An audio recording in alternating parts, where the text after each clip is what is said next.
Hello you guys. I am back with another video, this time by myself, without Jesse, because today we are talking about how to become a business owner, a freelancer, a sole proprietor, whatever you want to call it, as an expat in Amsterdam, or specifically in Amsterdam for me, but within the Netherlands if you moved here as an expat.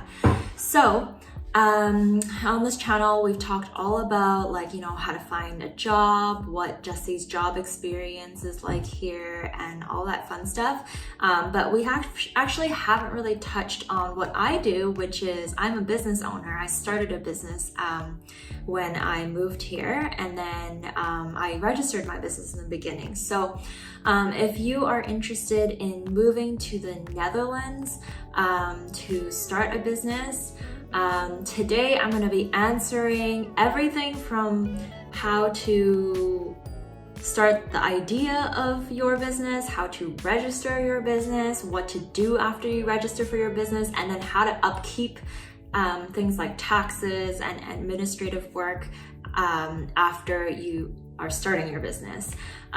So I'm going to be answering all of the questions that I had in my mind when I first thought about wanting to starting a business when I moved here.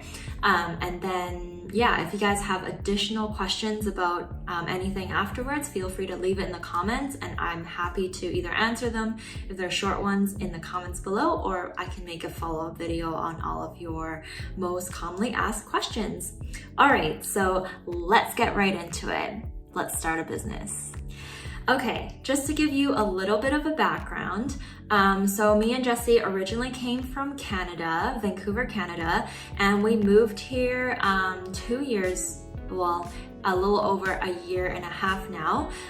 Before in Canada, I worked as just in corporate, but then I also eventually became a sole proprietor as well. So I do have experience of what it's like to become a sole proprietor in Canada. And then when we were deciding to move here, we knew that Jesse was definitely going to be finding a normal corporate job.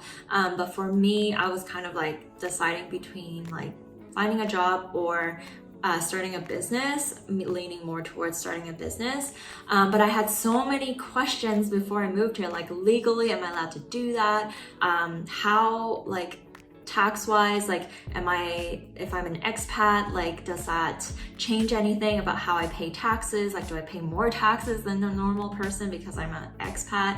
There were so many questions about how I can actually start a business before I even moved here. So I'm gonna go through that today. So to give you the context, today I am now a sole proprietor business owner here in Amsterdam, Netherlands. I'm a graphic designer, I'm a brand strategist, and my company is called Made on Sundays, so if you want to check it out. We also have another separate Made on Sundays channel. You can check it out, all about business, branding, entrepreneurship, creative entrepreneurship on that channel.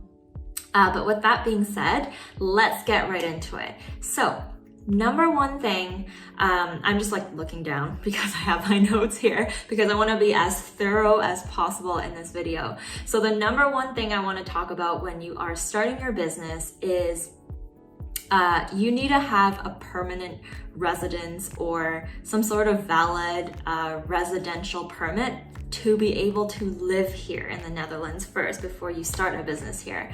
So, this can be, you can get this in multiple different ways. So if you have family that's from the EU and you have a EU passport, then automatically you can probably live here. So if you're already living anywhere within the EU, you're good to go. Move over here, start a business. Go to step 2. If you are an expat like I was from Canada or the US, you have a couple of options.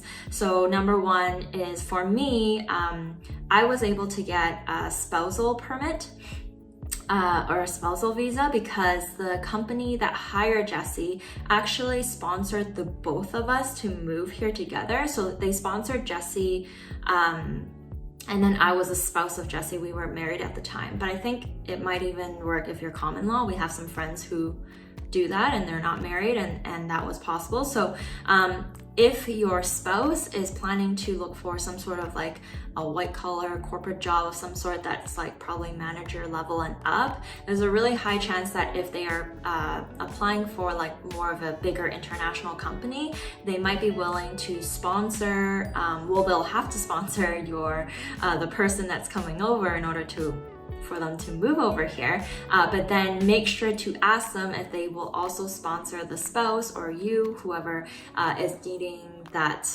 additional residential permit or visa, even though you might not be, you know, working a normal job here.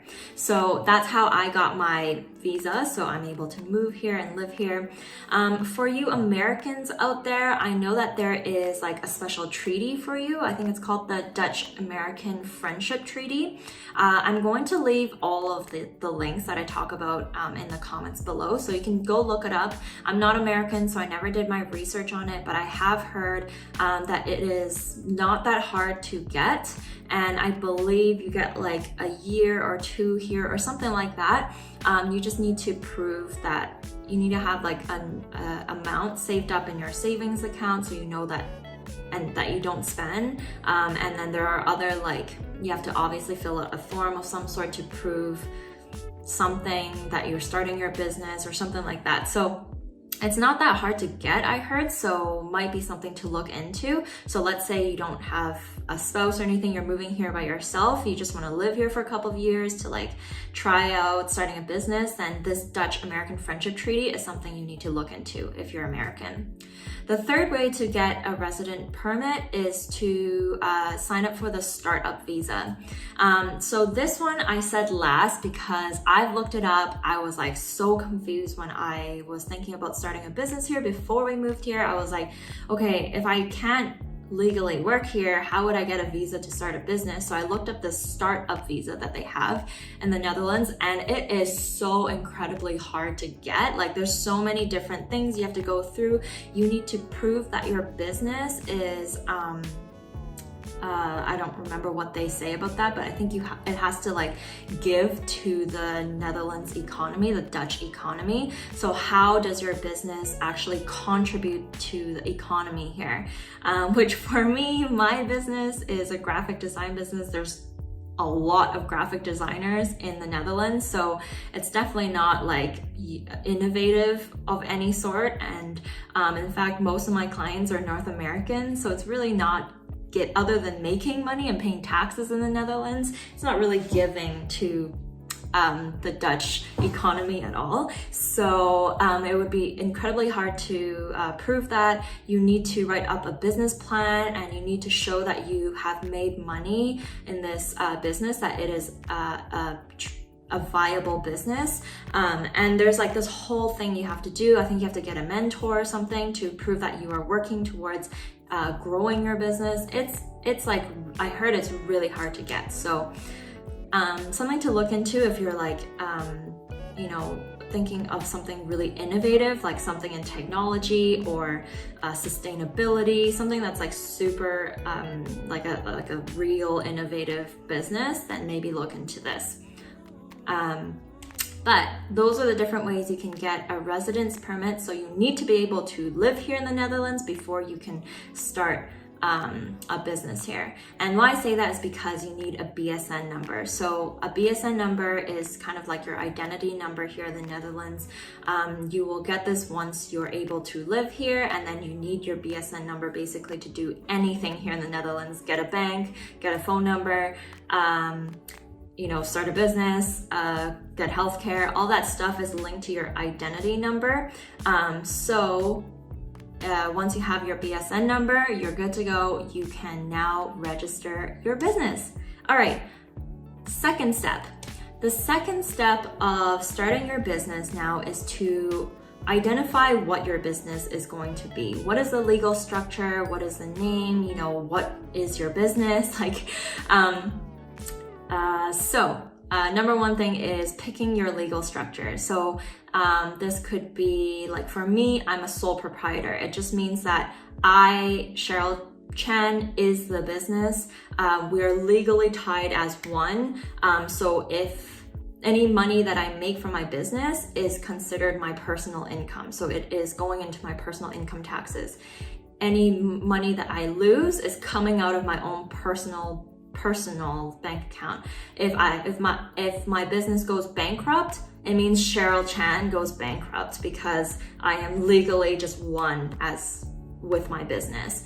And then there's other different kind of like kind of legal types like partnerships and that kind of stuff. And then you can also incorporate yourself. So I'm not going to go into further detail about the different legal structures. You're probably not going to incorporate yourself if you're watching this video to teach you how to start your business. You're probably hiring some sort of lawyer or accountant to help you figure out all of that stuff. So I'm not going to go into detail about that. You're most likely a sole proprietor if you're watching this video. So if you want to become a freelancer here, that's the same thing.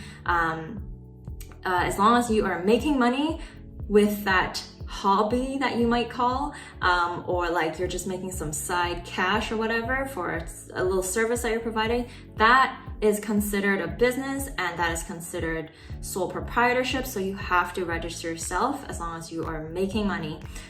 So go and register yourself as a sole proprietor if you consider yourself as a freelancer. The other thing you need to figure out is your business name. So it needs to be some sort of like unique name. I think there's a website, so I'm going to provide you with a website of like, basically, you can look up the name. Like, let's say my business name is Made on Sundays. So when I was registering my business name, I had to go on this website to check if there are other companies called Made on Sundays. And most importantly, are there other graphic design businesses that are called Made on Sundays? So you can't have a name that's similar to another person within your industry, which is like, that's the same rule that applies anywhere in the world that you're starting a business. And you can't be like, if you're a plumbing service and you call yourself like graphic design Cheryl Jacqueline Chan, like, then obviously those names contradict, like they don't make sense. Like, why would you be a plumbing service and then your business name has graphic design in it? So it needs to be, it needs to make sense. But yeah, pick your business name. All right, so now you have all of the kind of more like broad details of what your business is. How is it structured? What is the name? You probably at this point figured out what your business is. I'm sure you should do that before you register your business. Step number 3 now is to actually go and register your business. So I'm going to be providing you with a link in the comments, in the description below. And you need to basically fill out this form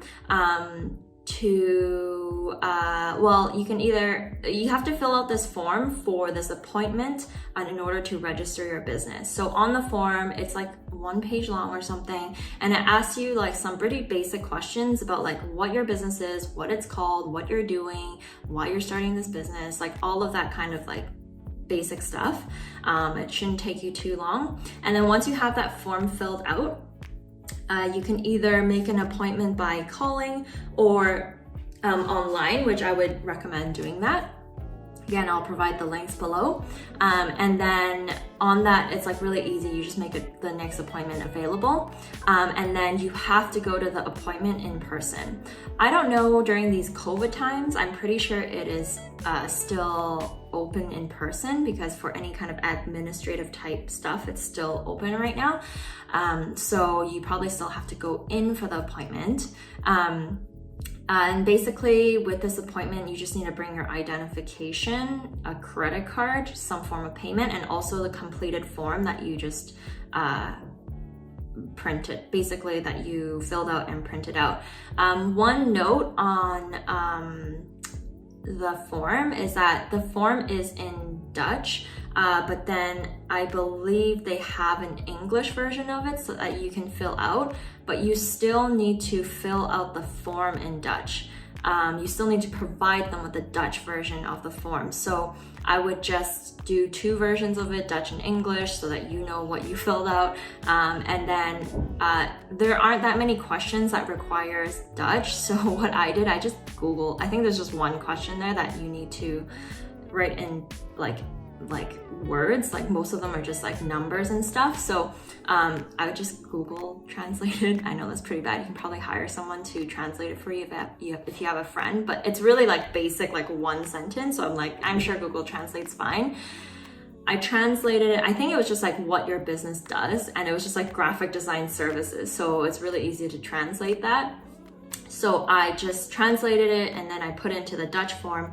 Make sure you print out the Dutch form because they only take the Dutch form. You can have an English form just as like FYI for yourself. And then bring the Dutch form with you to the appointment. Now the appointment itself is only like 15 minutes long. I mean, I waited for probably 15 minutes and then the actual meeting was probably like 5 to 10 minutes. And then you basically give them your form and then you talk to this person. They're generally like pretty friendly there. I remember being like super happy and excited. I actually might have a couple of clips. I'll see if I can find it and slot it in. And then basically I went and talked to this guy. He basically reiterated what the form is asking, like ask me basic questions, really easy, like what your business is, what it's called, why you're starting this business, and then like a little chit chat, like he's like, oh, why did you move to Amsterdam, and that kind of stuff. So it's really basic questions. I wouldn't be too worried about it or nervous about it. And then after the little interview, you pay like 50 euros, and I think you have to pay by credit card for that. A credit card or ideal payment. And then after that, you're done. You get out and they provide you with your tax ID number as well as your VAT number. So it's all in one. And VAT is the EU tax here system. So they'll give you a business number, basically, like a tax identification number, a business identification number, and then as well as like a VAT number, which you use to charge people VAT on.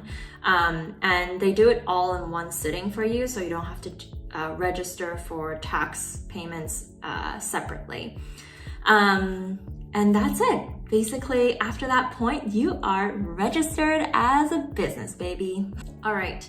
We are on to step number 4, you guys. So step number 4 is a little bit more complicated. We are now talking about VAT, the tax system here in the EU.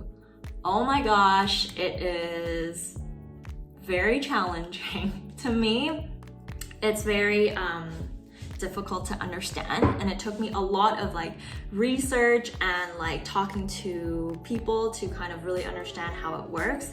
So I will try to break it down. FYI, clearly not a bookkeeper, not an accountant, not a tax specialist or anything like that. I'm just speaking from what I know and my experience so far, being a business owner here for about 1.5 years now. And how I'm doing and how I understand it, but who knows? I could be wrong. So do your own research because your business is unique in its own form. So this only applies to like me, who is a service provider in the EU that mainly provides service to North Americans, more specifically to Americans. Okay, so with that being said, VAT. So VAT is the tax that businesses charge that you pay on every single purchase here when you come here. On pretty much every product and service you pay VAT. Usually you might not even know when you first move here because VAT is typically the price that you see, it includes VAT within that price. So it is 21% tax. And this is the amount that you have to charge. Okay, how should I structure this? So you have 2 options, right? If you're a small business owner and you're making under 20,000 euros or expected to make under 20,000 euros, you do not need to, you can register yourself for a scheme called CORE, K-O-R, and this is the word. This is literally the longest word I have ever seen. It has 25 letters in it, so you betcha I'm not trying to pronunciate this word. But basically, you can register for this scheme, which I actually did at the beginning of my business because it was a brand new business. I had no experience doing what I was doing, so I didn't expect myself to make that much money. And 20,000 euros was about what I thought I would be making. So in order to register for this scheme, you need to fill out a form. Again, I will provide that link down below. And then you just need to mail it to them to prove that your business will probably expect it to make less than 20,000 euros. And if you are accepted into the scheme, which is really easy to be accepted into, then you don't need to charge VAT. You're considered a small business, and now you do not need to charge VAT to anybody. So it makes things so simple, and you also don't need to keep track of your invoices. So it actually, I still kept track of my invoices just in case, because it's part of my business process already. But technically, they won't ask you to prove certain purchases and that kind of stuff. If you are registered, they will not ask you to show invoices that you've given to your clients if you are registered as within the core scheme. So if you are projected to make under 20,000 euros in your first year of business, then I highly recommend to register for CORE so that you don't have to do all that administrative work. It makes it so easy, and then you don't have to charge VAT. So everything I'm saying moving forward, you can pretty much scrap that, and then you're good to go. On the other hand, if you do plan to exceed 20,000 euros, or at one point in your business in the first year, you realize you exceed 20,000 euros, then you need to start charging VAT. And that is also my case. So I registered for VAT, and then I exceeded 20,000 euros. Thank goodness. Good and bad, because now I have to deregister myself from the core scheme, and now I am no longer considered a small business, so I need to start charging VAT. So in order to do that, you need to again fill out another form. You need to again mail it to them. No, you cannot email, you cannot call them. In the Netherlands, every legal thing needs to be mailed, like not handwritten, but like, printed and then mailed to the Dutch business. I think they're called the Bellingstein or something. I cannot pronunciate it, but anyways, so basically, if you realize the moment you exceed 20,000 euros in revenue in your business, you need to deregister yourself from CORE. Or if you are if you registered for your business and you know you're going to exceed 20,000, you already have your VAT number. So either way, you're going to get your VAT number again, and your VAT number is now valid again. So with that being said, this is the part that's a little bit more challenging to explain.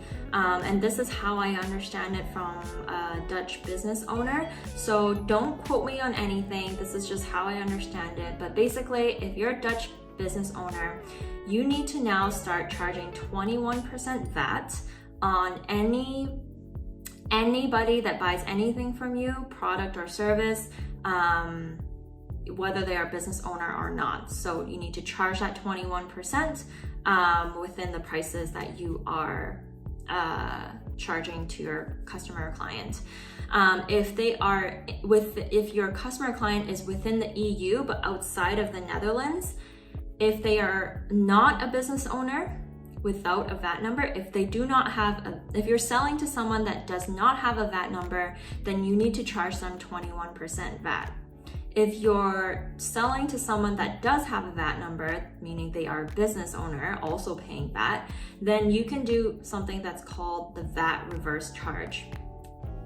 I'm not going to even attempt to explain this, but basically you do not need to charge them 21% VAT on the price because it kind of like cancels out because you're both business owners, but you need to identify that as a VAT reverse charge on the invoice that you provide them. And there are very specific ways on how you need to document all of these things that I'm saying on your invoices and how you need to send them. So that you need to get an accountant or a bookkeeper to explain that to you, and I will not be explaining that in this video because it's very highly dependent on your business.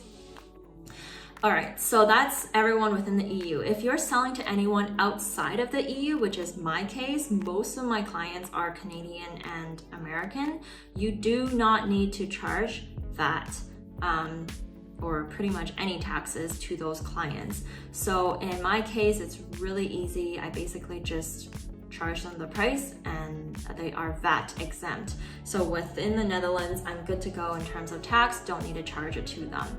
So if you're an expat like I am and you're doing business and a lot of your clients are outside of the EU, it actually makes it a little bit easier because I do not need to charge them VAT. I do not need to send them anything or jot anything specific for VAT reasons for those clients. So that's pretty much VAT in a nutshell. All right, let's go on to number 5, step number 5. It is bookkeeping and administrative. Moving forward, you have your business set up, it is registered, you are now taking some clients, you're selling some products, and you figured out whether you need to pay VAT or not, right? But now how do you actually pay that VAT? What do you need to document? All of that administrative stuff. It is so important, especially if you don't know Dutch. I can't read Dutch or read or write Dutch. So paying, like register and paying for taxes, paying for VAT is extremely difficult because every single business website in the Netherlands is only in Dutch. And in fact, a lot of those websites, I can't even translate them. I literally have to copy and paste those pages into Google Translate. Usually I can just like translate the page. A lot of those websites don't even allow you to do that. So it is extremely hard to figure out taxes here and how to figure out those websites. So I highly recommend you to get a bookkeeper or an accountant that does specifically expat taxes. Definitely if you have to pay VAT, because if you are a VAT if you have to pay VAT, then you need to actually file a VAT return every single quarter. So that means 4 times in a year, as well as you need to file your income taxes once a year during tax time, like March or whatever. So that means you are having to deal with this stuff 5 times in a year and maybe more, depending on, if you make mistakes and that kind of stuff. And every single time, trust me, it's gonna give you more headache than anything. So just hire someone, and it could be pretty cheap. Like, it's not actually that hard to actually file the VAT. It's just gonna be harder for you because you don't reach Dutch and you don't understand how the system necessarily works for your specific needs of your business. So for me, I hired someone from the very beginning. I use Andrea from Dutch Paperwork. Highly recommend her. She is super affordable. She knows her English well. She's a small business owner herself, so she also understands. She does all of her own taxes, so she knows how to do it. She's not necessarily like the most experienced with like expat specific needs, but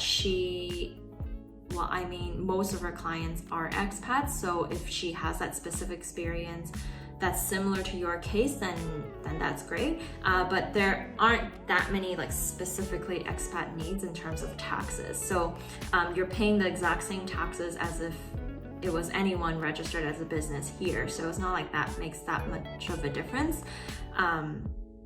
Let's see. So yeah, her English is amazing. She uses WhatsApp. She's like really quick at doing what she does. So I highly recommend her. I'm sure there are other amazing bookkeepers too, but for my current needs right now, she's pretty affordable to me and she's been doing a great job for me.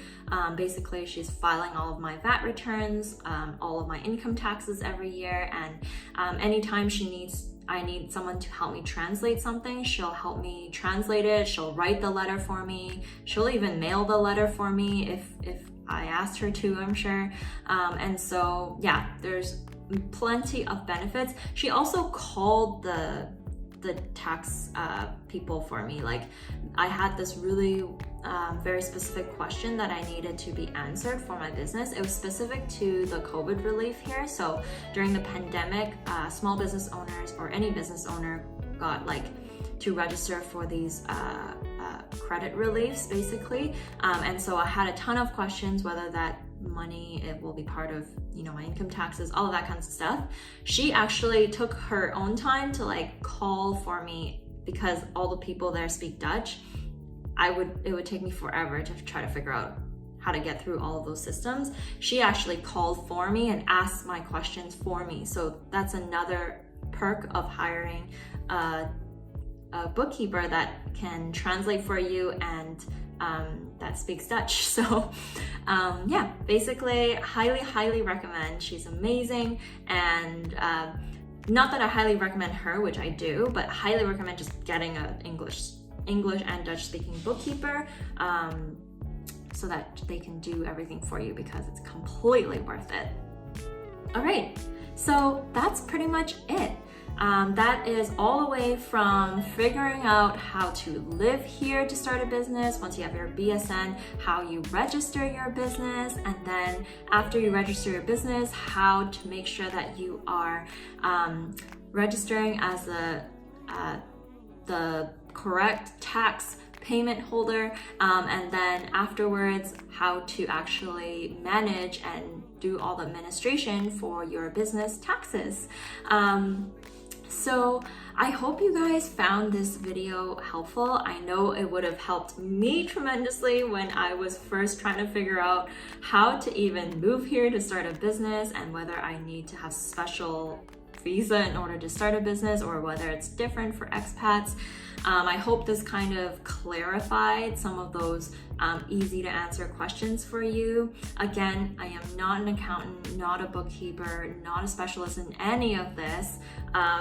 I am solely just really good at what I do as a business, like as a graphic designer. So if you guys have any like really basic questions about starting a business, then feel free to leave it in the comments below. Don't ask me tax specific questions because you know your girl does not know the answer to these things. Yeah, anyways, I hope you guys found this video helpful, and let me know if you have any questions about my business in general, Made on Sundays, and how yeah, I can help you with some of your questions. So if you are starting or thinking about starting a business in the Netherlands, I want to hear about your journey. Have you registered your business yet? At which point of starting your business? What kind of business are you starting? All those questions, I am so interested to hear from you. So please let me know in the comments below and start that conversation. Anyways, I hope you guys have a lovely rest of your day, and I'll see you in the next video. Bye.